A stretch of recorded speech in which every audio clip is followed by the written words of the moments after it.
2020, it's been one of my favorites. I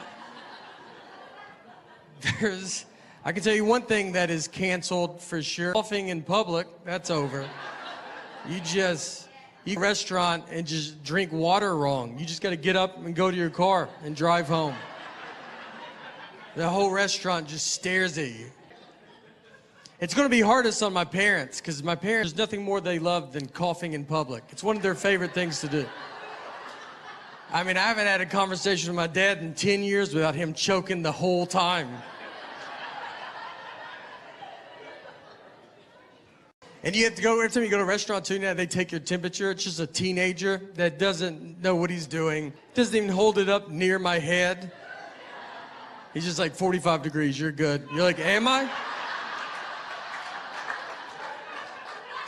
He's not even fazed by it. He's like, I'm like, dude, I think I'm dead. I should go to the hospital. Everybody acts like they've already had COVID too. Everybody's like, I think I had it in February. You're like, did you?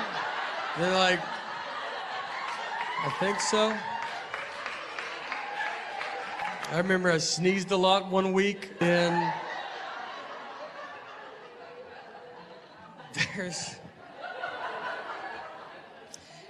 my wife and I, we have an 8-year-old daughter, and so we're having to do the virtual learning.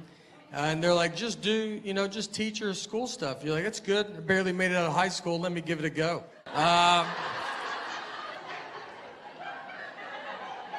And she's doing Common Core math. She brought home new math. That's what they want us to do. I don't even know what this math is. And they're like, here's a new one. You're like, oh, great. I get to watch a 40-minute YouTube video on Common Core math. And it's not like the old math was doing bad. It's doing great. It's not like we're getting in-range everywhere. And we're just sitting there like this stupid old math. I wish new math would come along.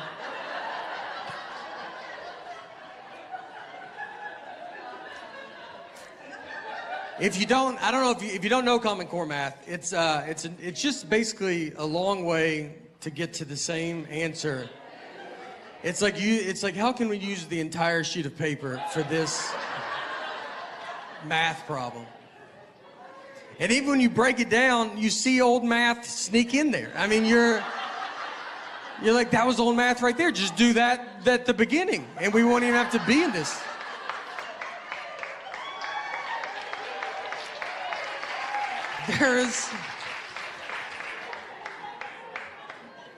I told my wife, it's a long way to get to the same thing. It would be if you came to my house and you knocked on the front door and you're like, can I come in? And I was like, could you walk around and come in through the back door?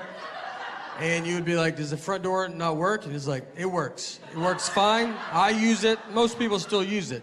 But the new way is to go up the fence, come in the back, and then meet me back here.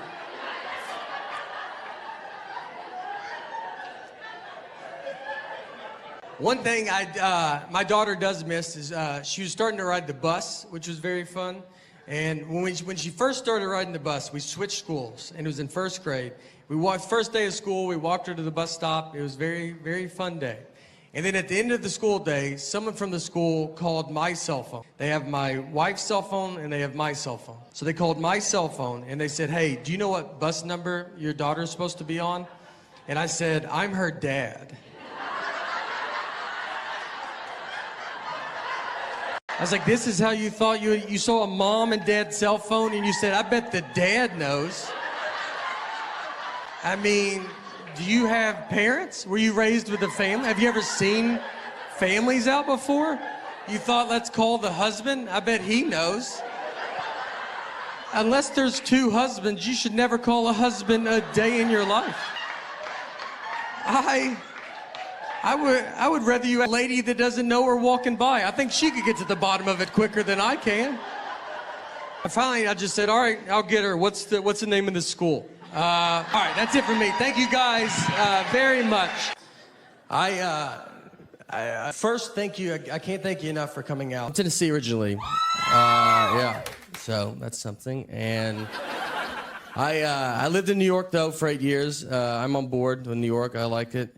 I like the driving. It's, like, great. It's very intense. Everybody just honks at everybody nonstop, and that's how it should be everywhere. You know, like growing up in the South, no one honks their horn ever. People just sit at lights, and they're just like, if you want to go, I totally understand. I'm probably not going to go when I get up there, so yeah, let's just wait it out, right? Shouldn't we just wait it out? I'm married. Been married for 7 years. We have a 10-month-old daughter now, so yeah, it's getting pretty serious. So looks like we're gonna go through it. We were living in New York when my daughter was to be born, but she was not born in New York. She was born in Tennessee. We flew home and had her there. I did not want her to be born in New York. Like, I don't need her growing up thinking she's better than me. So, yeah. Told her, you start where we start, all right? It's a wild experience having a kid. I'm sure a lot of you guys know. I remember on the way to the hospital, like I told my wife, I was like, look, I don't want to see anything, all right? It's going to be, like, gross. I wish it was like the 50s when they didn't let men in the hospital. But it's not. Now doctors are just like, why don't you deliver the baby? Like, why don't you do most of it?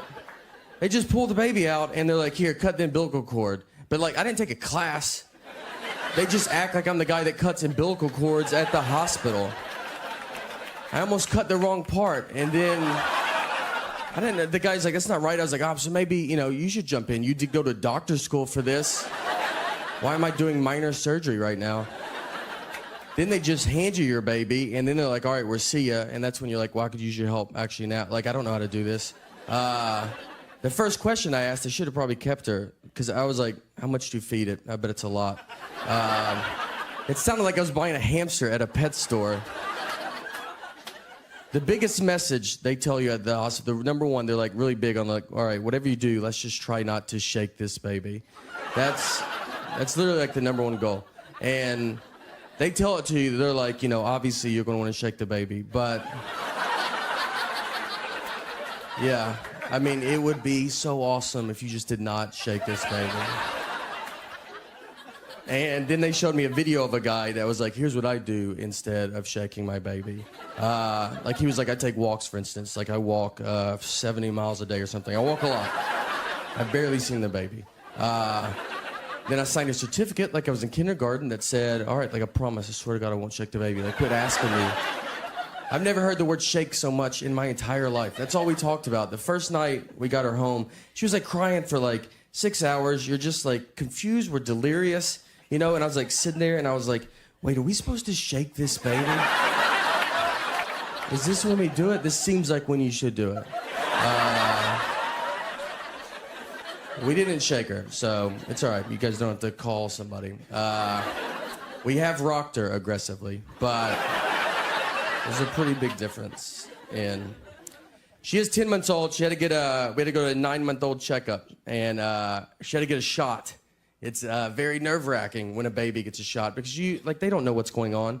Like she's just looking, at us, being like, this day's going unbelievable. Like I don't even see what could go wrong.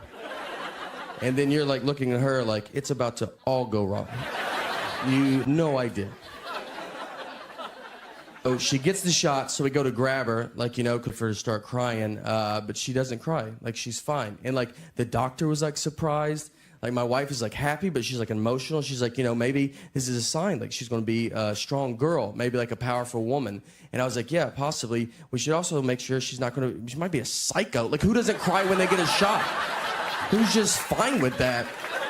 I would cry if I got a shot, and she's already comfortable with pain at 9 months old. All I know, in 20 years, I'm either going to be telling her, look, we love you, and we're happy you've accomplished all of your dreams. Or I'm going to be on the news going, we love you, but you need to turn yourself in right now. Right now. So now we are basically at Mount Rainier. That was the whole car ride. And if you ever go, just so you know, you have to pay to go up it. It's not a free mountain. Someone bought it, and they're charging tickets. It's also all uphill. It's a nightmare. So be ready for those things. We drive up, we park, and we're walking up the trail. So went up it halfway. I can barely breathe. And this couple's coming down, so I stopped them. I was like, hey, is this enough where we're at? You know, is this like, you get it? Like, we're not trying to live on this mountain. And the lady goes, I'm 75 years old, and I did it. And I was like, all right, maybe that's why you didn't hear the question that I asked. Everybody's pretty cocky on the way down. I mean, there was women with babies. They had 3-month-old babies strapped to their chest. I was like, why would you bring that much extra weight with you? I left my wallet in the car. They looked exhausted. I'm surprised they're not just babies left up there and rangers have to come down. Whose baby's this? That's ours. We're gonna let it grow up and come down on its own. Thank you, everybody. It was unbelievable. All right. So she had skin cancer, and she would get all these spots on her. So we kept getting them removed, but it was really starting to take a toll on her, and she was older. So we knew the day was close. And our daughter, she's 6, she was 5 at the time. This was her first pet. She was best friends with this dog. And it was the first thing that was gonna die in her lifetime. So it's a lot of stuff to have to explain to a kid, you know? And so I was talking to my wife about like, how are we gonna tell her? And at first I was like, let's just act like we didn't have a dog. 5-year-olds are smart, but if we stick together on this, and she comes home from school and is like, where's the dog? And we're like, what dog? Like, I've never seen a dog. Don't you think I would know if there was a dog? But I read an article about the long-term damage of that. It's pretty good. So I was just honest with her. And I set her down. I said, look, Annie's very sick and she's older and she's going to die soon. This happens, so just love her as much as you can right now. And she took it as good as a 5-year-old can take it. So the next day, I kind of told her again, you got to tell kids over and over again. I kind of kept telling her. I didn't want this to be a surprise. And then Annie surprised us by living 6 months longer. I mean, we were way off on when we thought she was going to die.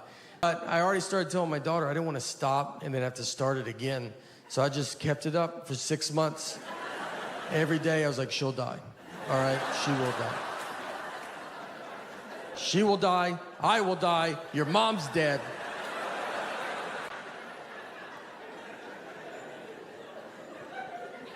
So finally the day was here, and our daughter was at school. And so my sister and my wife, they took Annie to go have to put her to sleep. And I went to go pick up our daughter to tell her. I've already been telling her. And so I picked her up, I told her, it was brutal, very sad. She took it as if this was the first she's heard about it. We get home, and my wife was like, how was it? Which is already a dumb, like, it was great. You know, I loved it. Can't wait for the next thing to die. Nice to say I told you so, you know. I told my wife it was terrible, you know. And then my wife goes, you didn't tell her that I did it, did you? And I was like, no, why would I say that? Like, I didn't even think about it, you know? Then I looked at her, like, is that what you would have said, though? Would you have told her that I did it? You know how your dad's been talking with the dog dying? Well, he's finally had enough. Put 3 men in that room. 2 of those men will fight that orangutan. The other one would have started it going, I think y'all should fight that orangutan.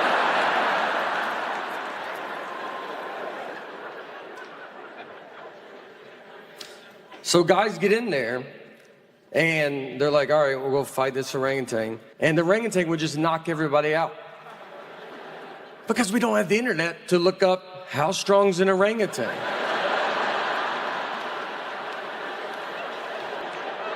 It's all word of mouth back then. You had to meet a guy to just fought an orangutan. And you're like, but the arms are skinny. He's like, I know. That's what made me get in there as well.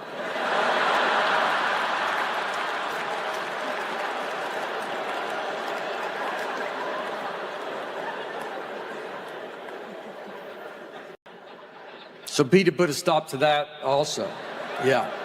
Look, whatever you want to say about PETA, they did some real work in the 1900s.